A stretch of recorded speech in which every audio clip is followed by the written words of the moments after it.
국회 외교통일위원회 소속이죠. 설훈 의원 연결하겠습니다. 여보세요. 예, 민주당의 설훈 의원입니다. 예, 안녕하세요, 의원님. 애당초는 좀 한일 관계 좀 여쭤보려고 이제 인터뷰 요청을 드렸었는데 지금 현안이 불거져서 이전부터 예. 좀 여쭤보겠습니다. 김상조 공정거래위원장 임명에 대해서 자유한국당이 강력히 반발하면서 내일 아침에 의총까지 연다고 하는데요. 어떻게 지켜보고 계세요?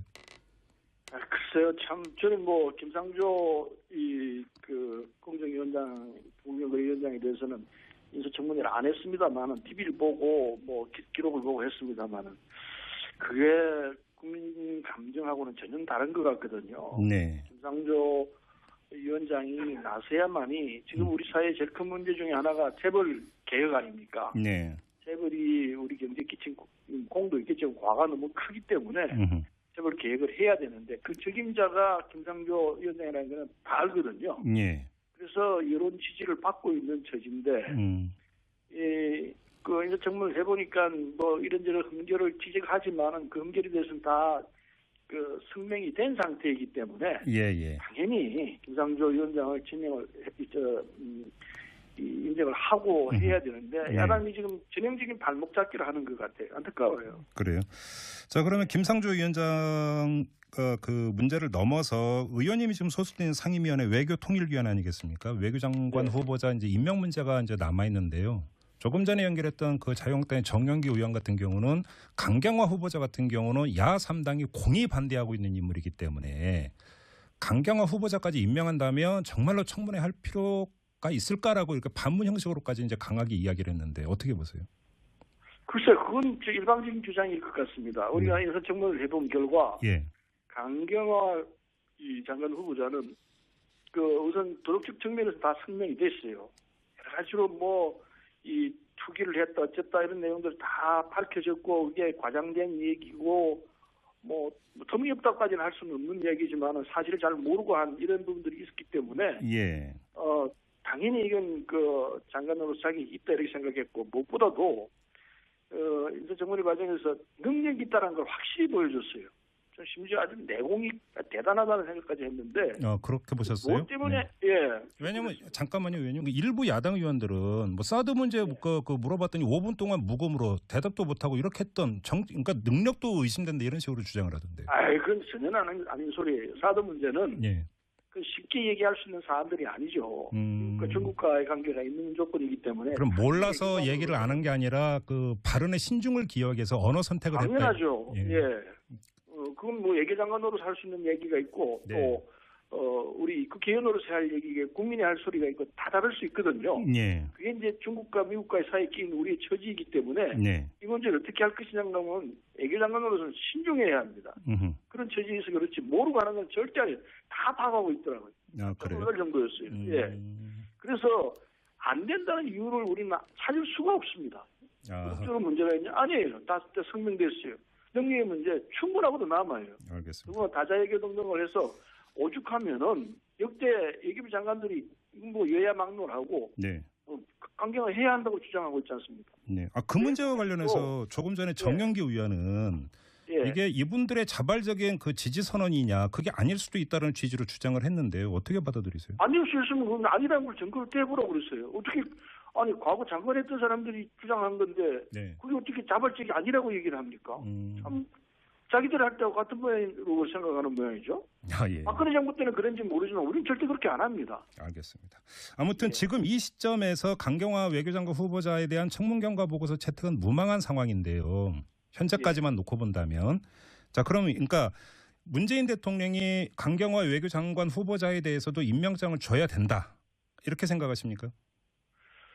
지금 외교부 각 장관들이 다 지금 공석이 길어지고 있기 때문에 특히 외교 문제는 아까 말씀드렸습니다. 사드 문제라든지 뭐 일본과의 문제라든지 이게 4대 강국과의 관계 속에서 빨리 연기를 해 넘어가야 될 사안들이 너무 많거든요. 그래서 특별히 외교장관은 빨리 결정을 해야 합니다. 그런 상황에 대통령께서 그걸 자꾸 끌고 갈 수 있는 문제가 아니에요. 강경화 후보자가 능력이 모자라거나 도덕적 결함이 있다면 당연히 야당의 입장을 들어서 갈아야죠. 그러나 그런 조건이 전혀 아니기 때문에 참 적임자를 뽑았다 생각하고 있습니다. 특히나 지금 한일 관계가 있지 않습니까? 위안부 문제가 있지 않습니까? 예. 이 강경화 후보자는 십몇 년 전부터 네. 그 여성 인권 위안부 문제에 대해서 눈을 뜨고 이 문제에 천착해 왔어요. 예.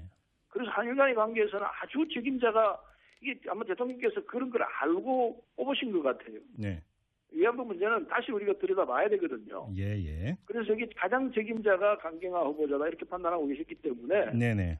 지금 상황에서는 늦출 이유가 없다고 생각합니다. 야당이 알겠습니다. 이걸 협조할 생각이 없다면은 네. 강행을 할 수밖에 없는 상황이죠. 만약에 그렇게 돼서 김상조 위원장에서 강경화 장관까지 임명을 할 경우에 여야 관계가 급속히 냉각이 될 수 있는데 그걸 감수해야 된다 이런 입장이십니까?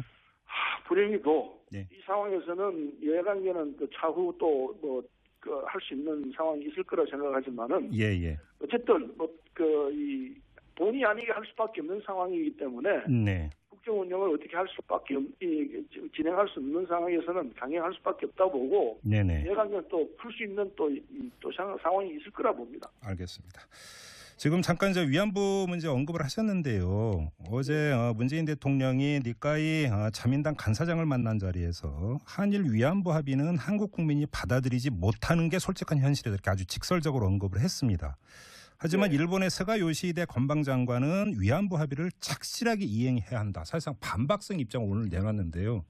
네. 그냥 그 거두절미하고 재협상 안 되면 파기해야 된다 이렇게 생각하십니까?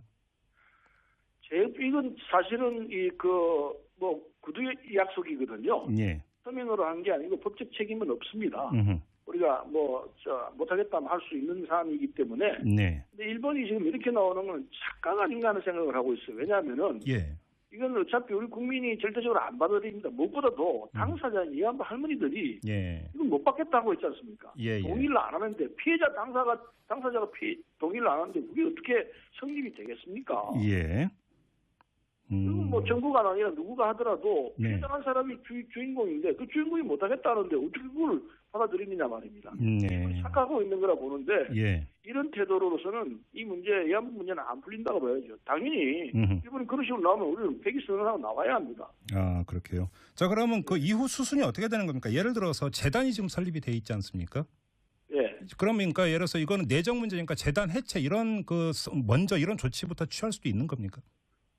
재단은 자연스럽게 이제 정리를 해야 한다고 봐요. 예. 외교부 입장에서는 정리를 하는 수순으로 들어갈 거라 생각하고. 예. 물론 지금 서둘러서 정리할 사안은 아니고 일본과의 관계가 정리가 되는 걸 보고 정리를 해도 되는데. 예. 먼저 하해 치유재단이니까 그거는 정리를 하는 게 맞죠.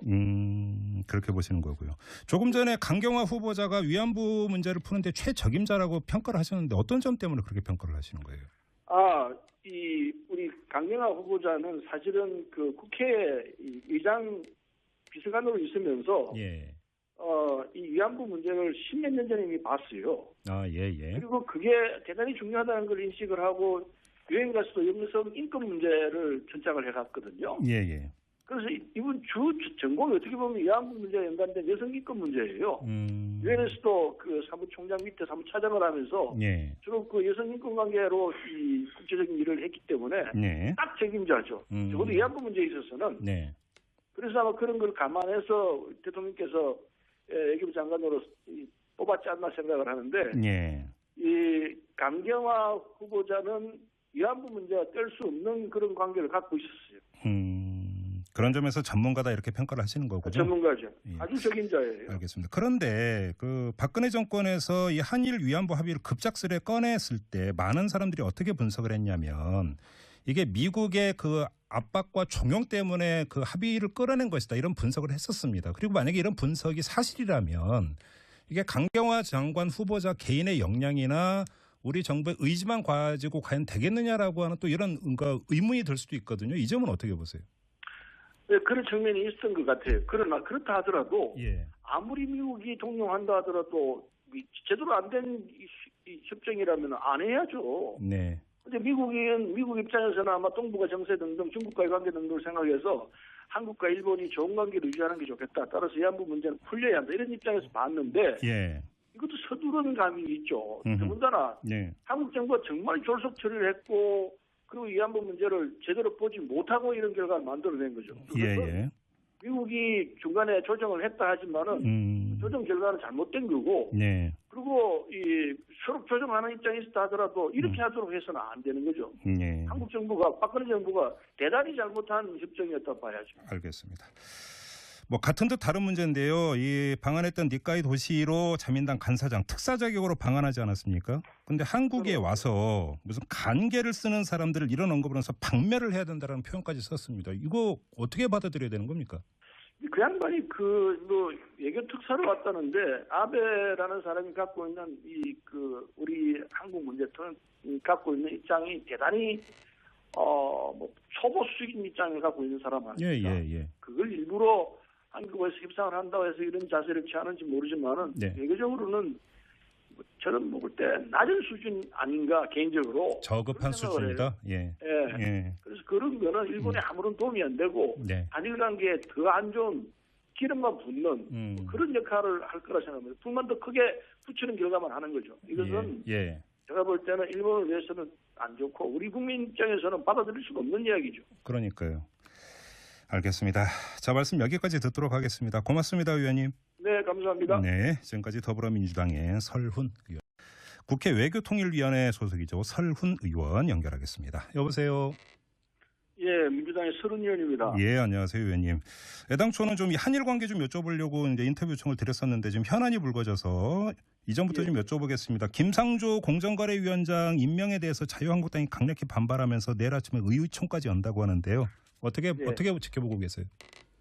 글쎄요, 참 저는 김상조 공정거래위원장에 대해서는 인사청문회를 안 했습니다만은 TV를 보고 기록을 보고 했습니다만은 그게 국민 감정하고는 전혀 다른 것 같거든요. 네. 김상조 위원장이 나서야만이 지금 우리 사회의 제일 큰 문제 중에 하나가 재벌 개혁 아닙니까? 네. 재벌이 우리 경제에 끼친 공도 있겠지만 과가 너무 크기 때문에 여야 막론하고 강경을 해야 한다고 주장하고 있지 않습니까? 네. 그 문제와 관련해서 조금 전에 정영기 의원은 이게 이분들의 자발적인 그 지지 선언이냐 그게 아닐 수도 있다는 취지로 주장을 했는데요. 어떻게 받아들이세요? 아닐 수 있으면 그건 아니라는 걸 증거를 떼보라고 그랬어요. 어떻게 과거 장관했던 사람들이 주장한 건데 그게 어떻게 자발적이 아니라고 얘기를 합니까?